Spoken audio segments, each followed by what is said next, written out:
I've just heard some bombshell information coming in about the Bryan Kohberger case. For those of you who watched the Dateline episode about the Idaho killings, then you will already know that Bryan's family members had suspicions about him being the killer before he was arrested. How alarming is that? On Christmas Eve, Bryan's family were together at his parents' house, and one of his two older sisters who was home for the holidays brought up the fact that Bryan had been wearing latex gloves. Apparently she found that quite odd.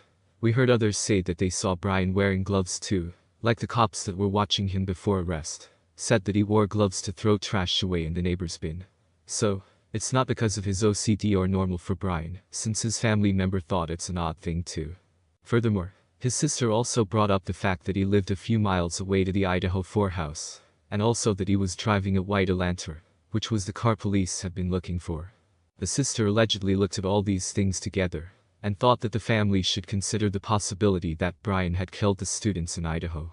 It really came as a shock to me to hear this information. I also heard that other things came out in the episode, like Bryan bought the knife on Amazon. This case just gets crazier and crazier. We've got one more day left to hear whether Bryan will plead guilty or not guilty.